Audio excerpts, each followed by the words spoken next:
준비. 예.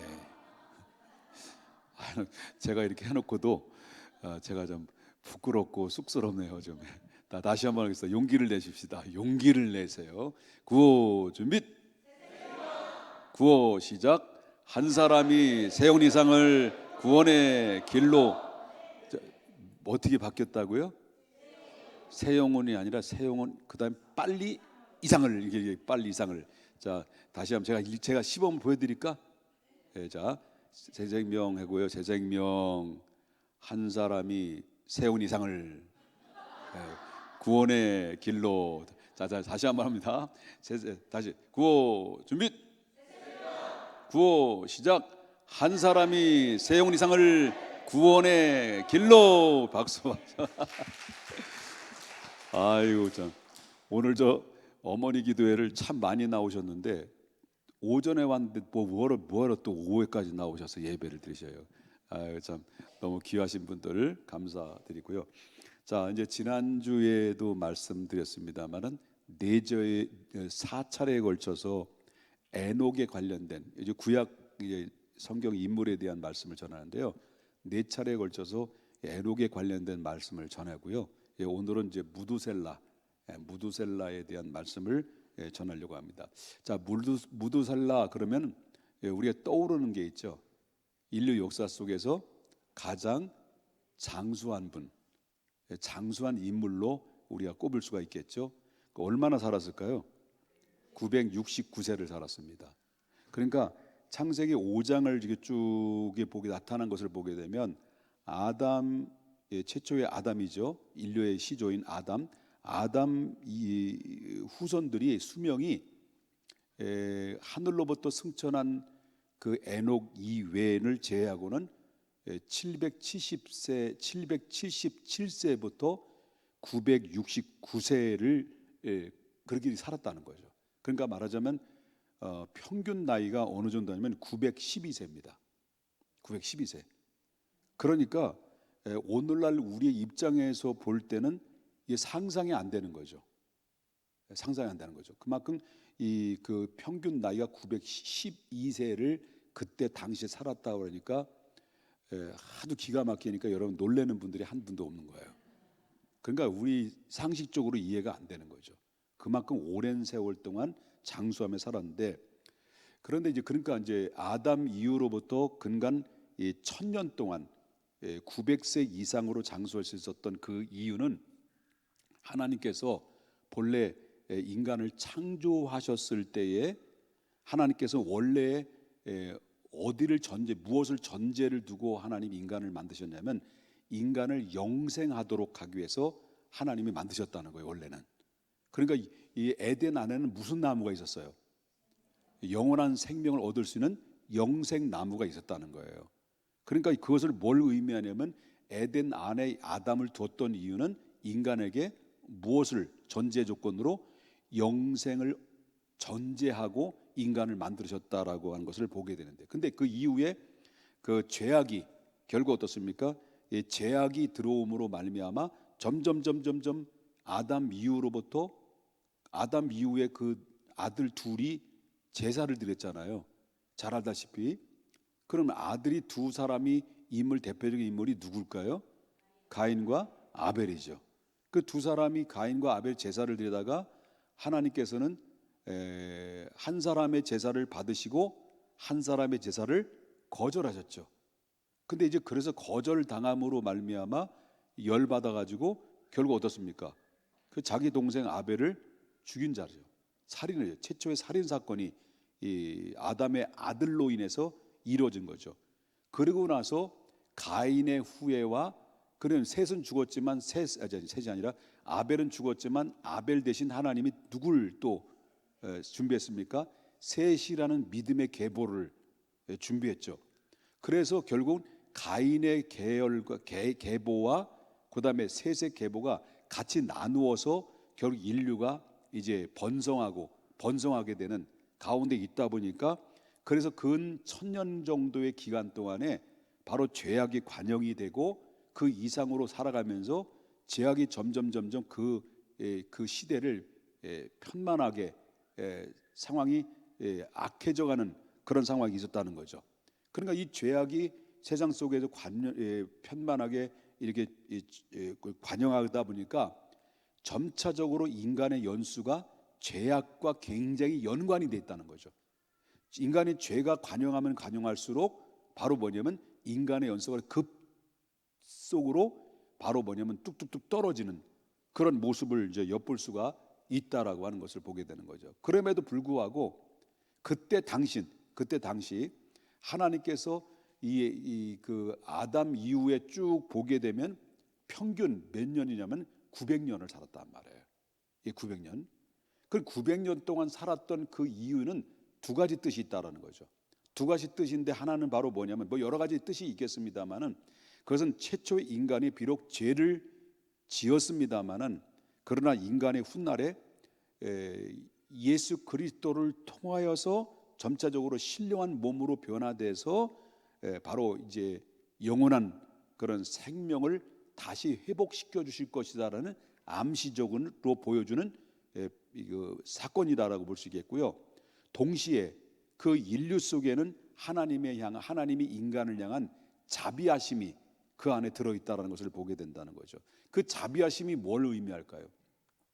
그때 당시 무드셀라가 살도 있었던 그 시대는 아까도 말씀드렸습니다마는 여러 모양으로 죄악이 구석구석마다 미치지 않는 곳이 없었다는 거죠. 가인의 후예들이 그렇게 죄악으로 악해져가서 결국 이 세상이 점점 죄악으로 치닫게 되는 그런 모습들을 이제 보게 되는데, 그래서 하나님께서 이 죄악이 관영한 이 세상을 이제 심판을 염두에 두고 계셨다라고 하는 것을 보게 된다는 거죠. 그럼에도 불구하고 아까도 말씀드렸습니다만 무드셀라를 몇 살 동안 살게 하셨어요? 969세 동안 살 때까지 하나님께서는 이 죄악에 두루두루 관영한 그런 가운데 있다 할지라도 하나님께서는 심판을 미루어 놓으셨다는 거예요. 심판을 미루어 놓으셨다는 거예요. 그래서 그러다가 하나님께서 이 무드셀라를 낳고 그 다음에 에녹을 통해서 이 무드셀라가 출생하는 것은 앞으로 훗날에 심판이 있을 것이다라는 계시를 에녹이 받은 거예요. 그러니까 300년 동안 하나님과 동행하면서 에녹은 그 죄악이 관영한 이 시대를 향해서 계속해서 하나님의 말씀을 통해서 그 시대적 사람들에게 에녹은 뭐였을까요? 하나님의 경고의 메시지를 전해왔을 거라는 것이죠. 그리고 나서 노아 때에 들어와서 본격적으로 노아에게 뭘 짓도록 만들어요? 방주를 짓도록 만드는 거죠. 그 노아 때 방주를 짓도록 만들어 놓고, 그리고 무드셀라가 그래서 969세 동안 살 때까지 하나님의 심판을 미뤄놓은 거죠. 심판을 미뤄놓은 거죠. 그러다가 마지막 이 노아의 방주를 전부 다 노아가 방주를 다 짓고 난 다음에 노아의 홍수 심판 7일 전에, 일주일 전에 바로 뭐냐면 최후의 통첩을 하나님이 내리시죠. 그 최후의 통첩을 내리지, 그 이유는 마지막까지도 회개할 기회를 하나님이 주시기 위해서 그 전에도 하나님의 경고함을 미리 수없이 예고를 했고 예언도 했지만은, 그러나 마지막 최후의 통첩 7일 남겨놓고도 끝까지 하나님께서는 한 사람이라도 회개하고 돌아오기를 간절히 기다리시는 하나님의 자비하심과 긍휼하심이 그 안에서 다 들어있었다는 것을 보게 된다는 거죠. 그러므로 이 무드셀라의 장수라고 하는 장수의 의미는, 인류 속에서 가장 오래 살았던 장수의 의미는 첫 번째는 하나님의 오래 참으심의 의미가 있고, 또 한 가지는 인류를 향한 하나님의 자비하심과 긍휼하심으로 얼마나 그 자비하심이 크고 놀라운가라는 것을 바로 이 하나님의 속성을 통해서 우리는 깨닫게 된다라는 것을 보게 된다는 거예요. 그래서 하나님은 어떤 분이냐는 거죠. 이것을 보면서 하나님은 어떤 분이냐? 오랫동안 969세까지 살면서 오랜 세월 동안 하나님이 인내하시고 기다리시고 참아내셨다. 그래서 결국 어떻습니까? 노아가 방주가 질 때쯤 됐을 때 무드셀라는 969세를 살고 죽음을 맞이합니다. 그만큼 이 심판하고는 홍수 심판하고 이 무드셀라의 연수와는 깊은 연관이 있다는 거 없다는 거예요? 있다는 거예요. 있다는 거예요. 그래서 하나님은 어떤 분이냐? 바로 오랜 세월 동안 기다리고 또 기다리면서 회개하고 돌아오기를 간절히 원하시는 그런 하나님의 긍휼한 하나님의 속성이 그 안에서 발견하게 되는데, 그래서 하나님은 어떤 분이냐? 디모데에서는 이렇게 말합니다. 디모데 전서 2장 4절에 보니까 하나님은 어떤 분이라는 거예요? 예? 모든 사람이 어디에 이르기를 원하는 거예요? 구원을 받으며 진리를 아는 데 이르기를 원하신다는 거예요. 그러니까 하나님은 모든 사람들이 다 뭘 받기를 원하는 거예요? 죄악에서 돌아와서 구원받기를 원한다는 거예요. 아멘입니까? 또 베드로후서 3장 9절에는 주의 약속은 어떤 이들은 더디다고 생각할 것 같이 더딘 것이 아니라 오직 왜 더딘 것이냐 할 때 그 이유는 뭐냐? 오직 주께서 너희를 대하여 뭐하기 때문에 오래 참으사 아무도 멸망하지 아니하고 다 회개에 이르기를 하나님 원하시는 분이다. 그래서 우리가 지금 저와 여러분이 가만히 생각해 보십시다.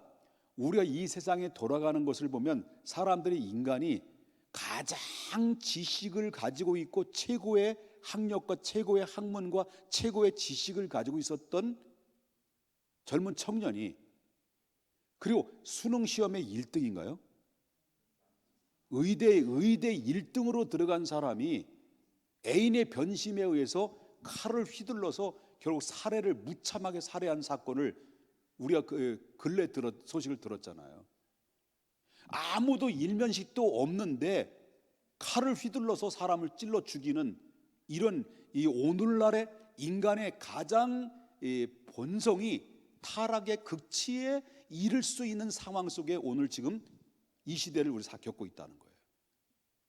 이런 가운데 있을 때 이 죄악이 관영된 이 모습을 보면 우리 입장에서 볼 때는 참 인간의 타락해도, 인간이 악해도 이렇게 악할까라고 할 만큼 이런 상황을 보면 다 쓸어버리고 싶은, 다 폐기 처분하고 싶은 이런 충동이 생길까 안 생길까요? 생길 수 있죠. 그런데도 불구하고 하나님께서는 길이 참았다는 거예요. 그래서 그때 당시에 무드셀라가 969세까지 살면서 바로 뭐냐면 이미 에녹 시대에 그 아들을 낳으면서 훗날에 뭐가 임할 거를 얘기한 겁니까? 심판을 계시를 함으로 말미암아 에녹을 통해서 하나님이 길이길이 참으시고 인내하시고 그리고 돌아올 것을 기회를 주시는 것을 오랜 세월 동안 하나님이 참여하셨다면 오늘 이 시대에도 하나님은 어떤 분이냐? 오늘 이 시대에도 벌써 쓸어버리고도 남을 수 있는 이 시대 속에 있음에도 불구하고 하나님은 인내하고 인내하는데, 좀 전에 말한 것처럼 디모데 전서에도 바울은 말하기를 뭡니까? 하나님은 모든 사람이 구원받으며 진리를 아는 데 이르기를 원한다. 하나님은 벌써 쓸어버리고도 남은데도 불구하고, 그 남을 수도 있는 상황인데도 불구하고 하나님의 약속은 어떤 이들은 더디다고 생각하는 것 같이 더딘 것이 아니라 그 이유는 뭐라니까? 오직 주께서 너희에 대하여 뭐예요? 오래 참으시기 때문에. 그리고 또 뭐예요? 아무도 멸망을 하지 아니하고 다 회개에 이르기를 원하시기 때문에. 이것이 누구의 마음이에요? 하나님의 마음이라는 거예요. 하나님의 마음. 그래서 여러분, 오늘 지금 이 구원받는 사람들의 수가 차기까지 계속해서 하나님은 기다리고 또 기다리고 있는 거예요. 그래서 우리 새생명 축제라고 하는 것도 바로 뭐냐면, 아직도 구원의 말씀을 듣지 못한, 복음을 듣지 못한 자들에게 가서 복음을 전해서 세계 땅끝까지로 복음이 편만하게 전파하고, 그리고 나서 바로 하나님은 이 마지막 심판을, 마지막 종말을 재촉하시는 그런 모습들도 어쩌면 오늘 우리 시대가 전도, 영혼 구원에 대한 관심을 잃어버리고 있는 시대 속에서 우리들의 영혼을 깨우고 그리고 우리들의 영적인 상황을 다시 한번 돌이켜보게 되고 하나님의 뜻을 알게 하고 그래서 마지막 땅끝까지로 복음을 전하라고 하는 그 어명에 먼저 우리에게 눈을 뜨게 하시는 것도 하나님께서 지금도 계속해서 인내하고 참고 긍휼함과 자비하심으로 기다리고 있는 하나님의 인내하심을 우리 성경을 통해서 얼마든지 엿볼 수가 있다는 것을 보게 된다는 거예요. 여러분, 에녹은 65세 때에 무드셀라를 낳았어요. 그리고 252세에 그의 손자 라멕을 봤어요. 그래서 이 에녹이 승천할 때는 누가 다 목격을 한 거예요.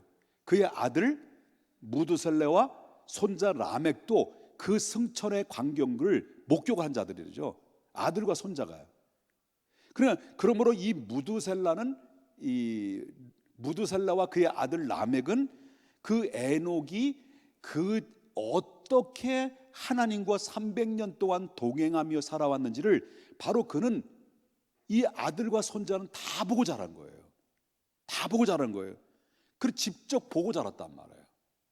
그러니까 이 무드셀라가 이 손자와 그의 아들 라멕, 다시 말한다면 무드셀라와 손자 라멕은 에녹이 살았던 그 경건한 그 삶을 바라보면서 이 무드셀라와 이 라멕은 그 할아버지와 그 아버지가 그 살아갔던 경건의 모습을 보면서 그는 어떻습니까?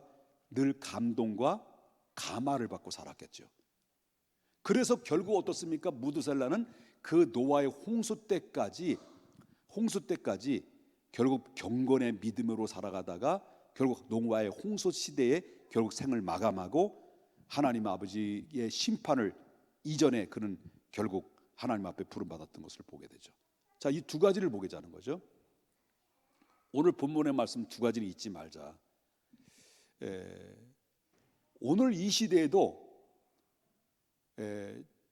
이 시대가 돌아가는 시대를 보게 되면 예수님이 마태복음 24장에서 언급한 것처럼 제자들의 질문은 마지막 때가 언제입니까? 라는 질문 앞에 난리와 소문을 듣겠고 전쟁의 소문이 듣겠고 처처의 기근과 지진이 일어나게 되고 내 이름으로 와서 많은 미혹하는 영들이 찾아와서 많은 사람들 미혹하게 될 것이다.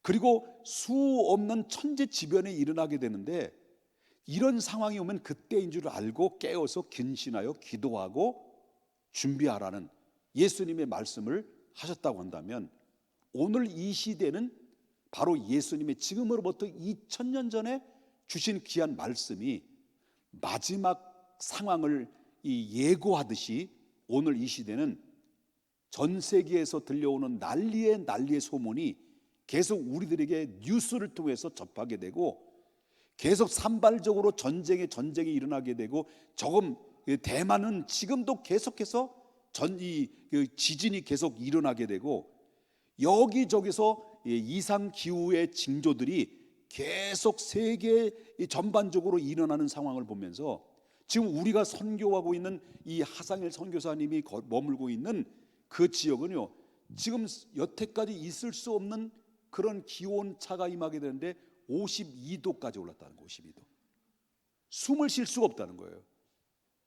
그럼 이 시대는 바로 뭘 의미하느냐 할 때 점점 이 기후의 변화나 전쟁과 난리의 소문이 이루어지고 있을 때 하나님의 인내와 하나님의 자비하심이 막바지에 이뤘다라는 것을 암시적으로 보여주는 이 모습들을 볼 수 있다. 마지막 때까지 한 영혼이라도 주께 돌아오기를 기다리시는 이때 우리가 이 시대에 준비해야 될 것은 바로 뭐냐면 이 자신들이 우리 자신을 깨워서 마지막 때까지 한 사람이라도 이 구원의 기쁨의 복음을 전하기를 원하시는 아버지의 마음을 그 아버지의 인내하심과 아버지의 자비하심과 아버지의 인내하심을 그 마음을 우리가 먼저 알고 우리 스스로 깨어서 아버지 하나님의 입술이 되어 구원받지 못한 저들의 영혼을 찾아가서 그들을 인도하고 외치는 외침의 소리가 우리가 돼야 된다는 것과 또 한 가지는 나는 과연 지금 마지막 때에 내 신앙은, 나의 경건함이 내 자식들에게, 내 자손들에게 에녹처럼 정말 무두살라와 그 라멕이 할아버지와 내 아버지가 존경스럽다라고 감동과 감화를 얻을 수 있을 만큼 나는 과연 경건한 믿음으로 하나님 앞에 서고 있느냐라는 질문 앞에 나는 과연 지금 이 모습은 어떤 모습인가라는 것을 다시 한번 볼 수 있는 눈이 있어야 된다. 그래서 두 가지 잊지 마십시다. 아버지의 마음을 나도 알기를 원합니다. 예수 그리스도의 심장을 가지고 하나님 당신을 아낌없이 스스로 십자가에 올라가셔서 아버지의 뜻을 이루셨던, 성취하셨던 예수님처럼 우리도 한 영혼을 향해서 바로 복음을 전하고 그들을 인도하여서 아버지 하나님의 뜻에 우리가 부응하는 그런 말씀을 전하는 외침의 소리가 우리가 돼야 된다는 것과, 거기에 따라서 에녹처럼 경건의 하나님과 동행하면서 경건의 삶을 살아감으로 말미암아 내 후손들이, 내 자녀들이 나의 믿음을 보고 과연 존경할 수 있는 내 아버지, 존경할 수 있는 내 어머니인지를 한번 내 자신이 한번 스스로 돌아보면서, 그렇지 못하다면 하나님 경건의 모양만 있는 나의 외식의 모습들을 제거시켜 주시고 경건의 능력으로 다시 한번 하나님 앞에 바로 서는 우리 모두가 될 수 있기를 간절히 원합니다라고 오늘 이 시간 기도하며 다시 결단하는 귀한 시간이 되기를 주님의 이름으로 축원합니다. 다 같이